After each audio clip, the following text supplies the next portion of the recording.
Okay my dear students, good morning, good afternoon and good evening. जिस भी समय आप इस वीडियो को देख रहे हैं प्यारे बच्चों, आप जानते हैं सीबीएसई 10th क्लास का फर्स्ट चैप्टर है ज्योग्राफी का, रिसोर्सेज एंड डेवलपमेंट।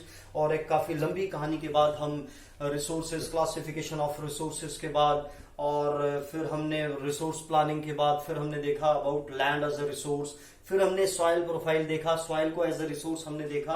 और उसमें से हम already alluvial soil, that is one of the most important, क्योंकि एलुवियल और ब्लैक सॉइल जो है वो आपके इस सीबीएसई की बुक में भी काफी एलोबरेट करके दी गई है, तो ये स्पेसिफिकली 5 मार्क का क्वेश्चन पूछा जा सकता है। तो आज हम जो पढ़ने जा रहे हैं that is about the alluvial soil. यहां पर मैं आप लोगों से एक रिक्वेस्ट करना चाहूंगा कि it is my request to you कि इस चैप्टर को समझने के लिए और आगे के ज्योग्राफी के चैप्टरों का बेस बनाने के लिए हमें फिजिकल फीचर, देखो हम ज्योग्राफी पढ़ रहे हैं, ज्योग्राफी क्या होता है आप जानते हैं कि ज्योग्राफी जो भी हम ये देख रहे हैं हमारे अर्थ क्रस्ट के ऊपर, है ना, वाटर हो, लैंड हो या अदर थिंग्स हैं, उनको जब हम स्टडी कर रहे हैं तो दैट इज ज्योग्राफी। एक चीज होती है जियोलॉजी। जियोलॉजी क्या होता है कि ये जो हम करंट में अभी देख रहे हैं कि यहाँ हिमालय है, यहाँ प्लेच्यू है, प्लेन है, इसके पीछे का रीजन क्या है, ये कैसे बने। आप सब जानते हो पहले हिमालय की जगह पे क्या था, वहां पे टेथिस सागर था।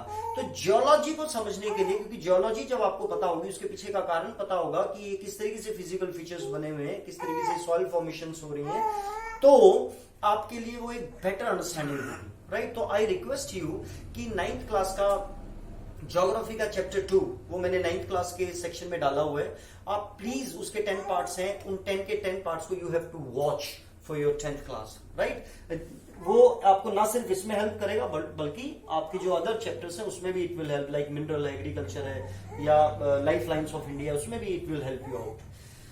तो आज हम पढ़ने जा रहे हैं किसके बारे में, ब्लैक सॉइल के बारे में, है ना। हमने कोशिश की थी कि हम 6 सॉइल्स के बारे में पढ़ेंगे अभी इस चैप्टर में, और दैट इज फॉर लैब, है ना। एफ फॉर फॉरेस्ट हमने नहीं कवर किए, ए फॉर एरिड वो भी हमने नहीं की है, आर फॉर रेड सॉइल उसको भी हमने नहीं किया, रेड या येलो, और फिर एल फॉर लेटराइट उसको भी हमने नहीं किया है। Alluvial that is one of the most, जो पूरे नॉर्दर्न प्लेन में थी, उसकी क्या क्या हमने एरिया वगैरह सब देखा था, तो हमने एलुवियल सॉइल किया। और आज हम करने जा रहे हैं black soil. It is also one of the most important question for your board exam, specifically individually it can be asked. तो जो ब्लैक सॉइल है, तो जैसी ब्लैक सॉइल हम बोलते हैं तो हमारे दिमाग में एकदम से कॉटन आ जाता है ना, और काला काला रंग आ जाता है। तो ब्लैक सॉइल जो है it is one of the best soil for the cultivation of cotton, है ना। और ब्लैक सॉइल को रिगर सॉइल भी बोला जाता है।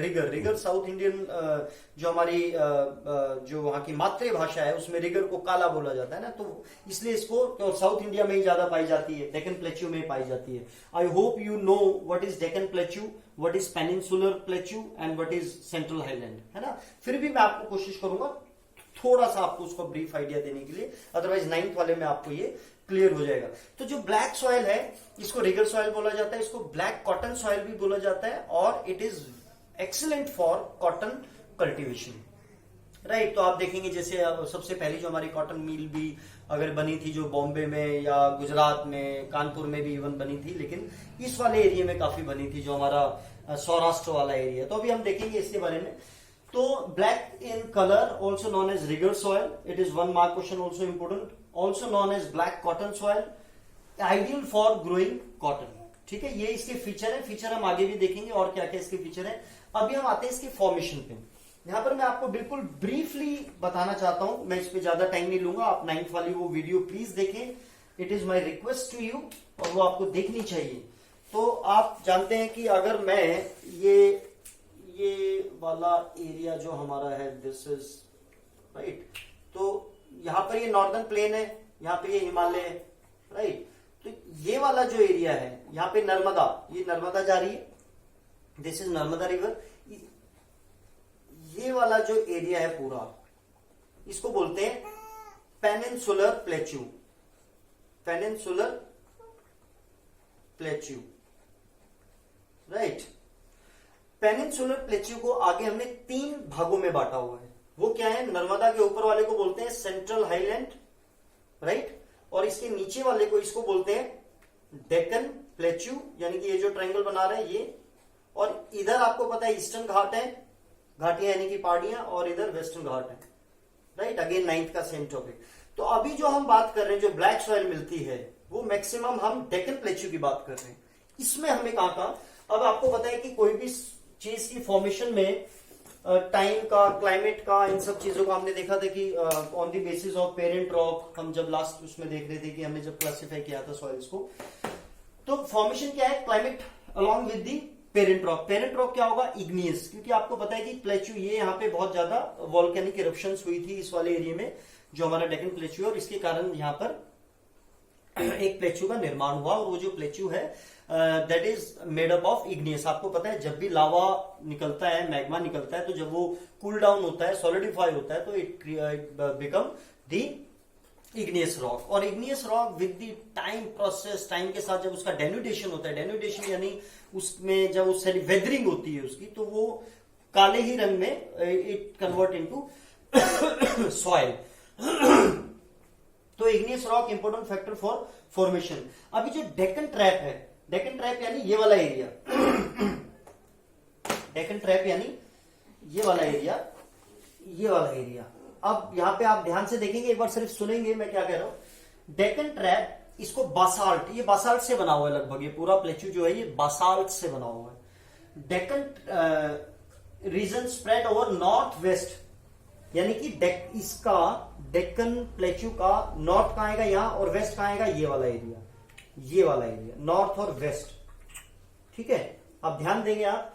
डेक्कन ट्रैप, अब डेक्कन ट्रैप उसको बोला जाता है जो इग्नियस रॉक या लावा से बनी हुई, जहां पे लावा और इग्नियस रॉक है उस एरिया को, और इग्नियस रॉक कहां पे आएगा, जहां पे वोल्केनिक इरप्शन होगी, उस एरिया को बोला जाता है डेक्कन ट्रैप। ठीक है, डेक्कन ट्रैप यानी कि वहां पे इग्नियस रॉक है और ब्लैक सॉइल, राइट। तो ब्लैक सॉइल जो है टिपिकली ये मिलती कहां है, जहां पर इग्नियस रॉक होता है, राइट।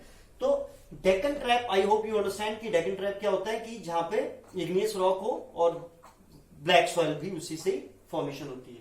और वो ये पूरा जो डेक्कन, जो हमारा प्लेच्यू है, बासाल्ट से बना हुआ है।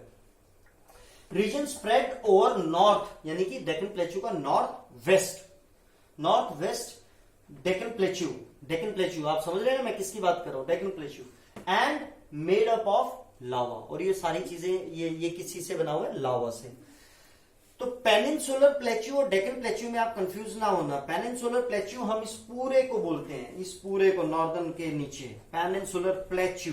प्लेच्यू क्या हो गया, जो तीन तरफ से पानी से घिरा हुआ है। अभी हम बात करें डेक्कन की सिर्फ, ठीक है। इसका नॉर्थ वेस्ट, यहाँ पे लावा के इरप्शन से ये, और दुनिया का ये सबसे बड़ा डेक्कन ट्रैप है, फॉर योर काइंड इन्फॉर्मेशन। ये जो डेक्कन ट्रैप है, जो वोल्केनिक इरप्शन के कारण यहाँ जो इग्नियस रॉक है, ये प्लेच्यू है, ये दुनिया का सबसे बड़ा डेक्कन ट्रैप है। अब इसके फीचर देख लेते हैं। हमने फॉर्मेशन में देखा टाइम लगता है इसमें, है ना, और इसमें बिकॉज ऑफ लावा ये बनती है। फिर हमने देखा कि इसका पेरेंट रॉक क्या है, दैट इज इग्नियस रॉक, है ना, और इग्नियस रॉक आप सब जानते हैं लावा से बनता है। अब इसके हम फीचर देख लेते हैं। ये जो इसके फीचर्स हैं, जैसे हमने एलुवियल सॉइल में देखा था कि उसमें खादर और भांगर है। खादर जो है खाद से बनी बड़ी फर्टाइल है। तो ऐसे इसमें क्या है, एक तो इसमें एक्सट्रीम फाइन क्लेई मटेरियल्स होते हैं, क्लेई, है ना। और जो क्ले होती है, आपने कभी देखा होगा, वो बहुत ही एक गुड वो है जो एब्जॉर्ब कर लेती है किसको, मॉइस्चर को या लिक्विड को, गुड इन होल्डिंग मॉइस्चर। अब जो डेक्कन जो ब्लैक सॉइल है, वो एक्सट्रीमली फाइन क्ले मटेरियल है उसके अंदर। वो उसके अंदर जो मैक्सिमम है, जैसे क्ले, सिल्ट और लोमी, इन तीनों के मिश्रण से बनी होती है। तो क्ले होती है, लोमी होती है, सिल्ट होती है, तीनों का मिश्रण होता है। यहां पर ये जो ब्लैक सॉइल है, ये किससे बनी है, क्ले मटेरियल से, और इट इज वेरी फाइन। और ये जो क्ले होता है, ये बहुत ही रिटेंशन इसकी बहुत अच्छी है मॉइस्चर को होल्ड करने में। Extremely fine clay material, good in holding moisture. अब मॉइस्चर को होल्ड कर लिया। अब जस्ट इमेजिन विद मी, जब मैं बोल रहा हूं कि आप अगर महाराष्ट्र की तरफ या गुजरात की तरफ आप कहीं हैं, मालवा प्लेच्यू की तरफ है, मध्य प्रदेश में, छत्तीसगढ़ में, या फिर और इस साइड सदर्न साइड में है, जब हॉट वेदर होता है, गर्मी होती है, जैसी गर्मी पड़ती है, तो यहाँ पे ना बड़े बड़े क्रैक्स पड़ जाते हैं, डीप क्रैक पड़ जाते हैं, क्योंकि क्ले है, जैसी धूप पड़ती है तो वो फट जाती है जो सॉइल है, तो क्रैक्स पड़ जाते हैं उसके अंदर। और जो क्रैक जो उसके अंदर क्रैक पड़ते हैं, तो उसके बाद जब हवा चलती है तो उस मिट्टी को एरेशन मिल जाती है। एरेशन यानी कि वहां पे उसकी मतलब जो जहां गड्ढे हो रखे हैं, जो डिक्स हो रखे हैं, वहां पे एरेशन अच्छी हो जाती है। और एक बात का आप ध्यान रखेंगे कि ये ना बड़ी जब वेट होती है तो बड़ी स्टिकी होती है, इसके ऊपर जब हम चलते हैं तो उसके बाद मतलब पाँव उठाना इज वेरी टिपिकल, और sticky when wet, difficult to work on it, जब ये गीली होती है इसके ऊपर काम करना बड़ा मुश्किल होता है, अनटिल वी टिल्ड इट, यानी कि जब ये हमारी जो काली मिट्टी है ये जब गीली हो जाती है तो बड़ी स्टिकी हो जाती है, और इसके ऊपर ट्रैक्टर से काम करना या कोई भी फसल उगाना ये बड़ा मुश्किल हो जाता है। कब तक? जब तक हम उसको अच्छे से टिल्ड ना कर लें, यानी कि उसकी हम खुदाई ना कर लें जब तक।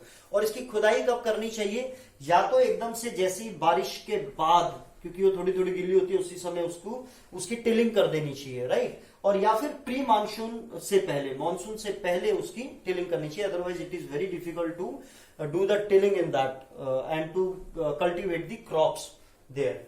ठीक है, तो हमने क्या देखा? क्लेई मटेरियल है, फाइन मॉइस्चर को रिटेन करता है और डीप क्रैक हो जाते हैं, जिसके कारण एरेशन सॉइल की काफी अच्छी हो जाती है। फिर हमने देखा कि ये बड़ी स्टिकी होती है जब ये गीली होती है, और difficult to work unless tilled immediately, और इसमें काम करना मुश्किल होता है जब तक इसको उसी समय टिल्ड ना कर दिया जाए, यानी कि उसको प्लो से मतलब उसको ना कर दिया जाए। होप यू अंडरस्टैंड टिल्ड का। आफ्टर दी फर्स्ट शावर और during the pre monsoon period. तो ये इसके कुछ हमने फीचर ये भी है, ये तीनों भी इसके फीचर्स ही है, लेकिन इसको थोड़ा सा ये बिल्कुल अलग से है कि अबाउट दी पर्टिकुलर क्ले, वहां पे तो हम उसके नाम और उसको देख रहे थे। अब हम देखते हैं, जैसे हमने वहां पे देखा था कि ये जो है इसके अंदर कंटेंट्स कौन कौन से हैं सॉइल के अंदर, इसके अंदर न्यूट्रिएंट्स कौन कौन से हैं। जैसे हमने उसमें पीपीएल देखा था, पोटैश देखा था, फॉस्फेरिक एसिड देखा था और लाइम देखा था। आई होप यू रिमेंबर। यहां पर हम देखेंगे पीसीएमएल, ध्यान से देखेंगे, एक नंबर का क्वेश्चन यहाँ पे इंपोर्टेंट बनेगा। कंटेंट में यानी न्यूट्रिएंट्स इसके अंदर सॉइल के अंदर क्या होते हैं? P for potash, not phosphoric acid, please remember. वहां पे क्या था? Phosphoric, potash and lime. यहाँ पे क्या है? Potash, calcium carbonate, P for potash, C for calcium carbonate, और M for magnesium, not man, M magnesium होता है, एक मैग्नीशियम होता है, this is mag, M A G, Maggi वाला magnesium, and lime, PCM lime, right. इसमें ये जो सॉइल है, ब्लैक सॉइल, इसके अंदर एक चीज की बहुत कमी होती है ना, जैसे न्यूट्रिएंट्स ये चीजें ज्यादा है तो कुछ चीज कम भी है, तो वो कम क्या है? दैट इज फॉस्फोरिक कंटेंट, जो हमारी एलुवियल में बहुत ज्यादा है ना, पीपीएल, वो हमारी इसमें काफी कम है, राइट। तो अगर हमसे पूछा जाए एलुवियल जो ब्लैक सॉइल में जो very poor in which content, तो दैट इज फॉस्फोरिक कंटेंट, ठीक है, उसमें काफी कम है। तो this is all about your black soil. I hope you remember. फटाफट से क्विक कर लेते हैं। ब्लैक सॉइल होती है और ये कॉटन के लिए बहुत अच्छी है, इसको रिगर सॉइल भी बोला जाता है। ब्लैक कॉटन सॉइल है, डेक्कन ट्रैप में है, ये नॉर्थ वेस्टर्न वाले एरिया में। अब इसमें एक चीज रहेगी हमारी, that is the area. Okay, area हमारा क्या रह गया? एरिया। एंड बट इस एरिया में आपको दो चीजें आप देखेंगे, तो क्या रह गया इसमें? अब हम क्या देखेंगे? एरिया। एरिया जब आप देखेंगे प्यारे बच्चों, तो आप देखेंगे, मैंने कोशिश की है, ये जो ग्रीन में आपको दिख रहा है, this is northern plain, alluvial वाला, ठीक है। ये वाला जो एरिया दिख रहा है, आप देखेंगे ये सौराष्ट्र है। आप जब गुजरात को देखते हैं, गुजरात ऐसे जाके नीचे है, गुजरात जो है, अगर हम, ये आप, मेरी ड्राइंग अच्छी नहीं है इसलिए मैं ज्यादातर मैप बनाता नहीं हूं, तो ये वाला जो एरिया है, ये इसको बोला जाता है सौराष्ट्र, ठीक है। ये वाला एरिया सौराष्ट्र, ये काठियावाड़ सौराष्ट्र, तो दिस यहां पर है बहुत ज्यादा। एरिया वाइज आप देखेंगे सौराष्ट्र में है, उसके बाद महाराष्ट्र में है, ठीक है, सेकंड इज महाराष्ट्र। फिर आप देखेंगे कि यहाँ पे मालवा है, वही मैं कह रहा हूं कि 9th का आपको सेकंड चैप्टर आप देखोगे तो एवरीथिंग विल बी क्लियर, बहुत अच्छे से उसमें समझाया गया है, यहाँ की ये मालवा कैसे आपको पता रहेगा कि यहाँ पे मालवा है। फिर मध्य प्रदेश है, फिर छत्तीसगढ़ है, और यहाँ पे जो गोदावरी और कृष्णा रिवर जो जा रही है, उसकी जो वैली बन रही है वहां तक, यानी कि अगर आप देखोगे ध्यान से तो लगभग ये वाला एरिया बन रहा है। साउथ में पूरा नहीं है, राइट, देख रहे हैं आप, यहाँ पे ये सौराष्ट्र है, दिस इज, ये पूरा महाराष्ट्र है, यहाँ पर ये मालवा है, this is Madhya Pradesh, then Chhattisgarh, फिर यहाँ नीचे आ जाती है ये जो रिवर है, this is Godavari and Krishna. तो इसके बेसिन तक इस तरीके से, यहीं पे ये इसका एरिया है, राइट। तो आपको एरिया याद रखना है। एक तो आपने गोदावरी और कृष्णा रिवर को याद रखना है साउथ में, और अप टू में सौराष्ट्र से महाराष्ट्र, देन मालवा, देन मध्य प्रदेश, देन छत्तीसगढ़, तो इसके बीच वाला एरिया। यहां पर एक चीज आप ध्यान देंगे, अगली जो सॉइल हम पढ़ने जा रहे हैं दैट इज रेड और येलो सॉइल। तो रेड सॉइल आप ध्यान देंगे, जितना भी ये हमारा ब्लैक सॉइल है, अगर ऊपर देखेंगे तो इसके ऊपर क्या है, ये सारी एलुवियल सॉइल है। इसके लगभग यहां पे भी आप देखेंगे ये वाला जो एरिया है ये सारा रेड सॉइल का है, ठीक है। रेड सॉइल ने पूरा कवर किया हुआ है ब्लैक सॉइल को। और इसका रेड कलर क्यों होता है, क्योंकि आयरन की डिफ्यूजन होती है, वो मैं अगली उसमें आपको बताऊंगा। और रेड और येलो में क्या फर्क है, रेड वो तब होती है जब वो गीली होती है रेड सॉइल, और जैसी उसकी हाइड्रेशन कम हो जाती है, यानी कि पानी की कमी हो जाती है, तो उसका कलर क्या हो जाता है, येलो। तो red and yellow both are same, बस उसमें जो उसकी हाइड्रेशन है उसकी उसमें वो डिफरेंस क्रिएट करती है। तो this is all about this black soil, जिसमें हमने फीचर्स देखे, फॉर्मेशन देखी, उसका हमने कंटेंट देखा, और हमने एरिया देखा। एरिया जो है वो हमने देखा कि किस तरीके से वो चेन बना रही है, गोदावरी और कृष्णा रिवर को आपने ध्यान में रखना है। तो this is all about this topic and I hope you understand. ये this is for your click, right, and you can have this also, peninsular plateau, right? Okay, so good luck, thank you and have a nice day, love you all.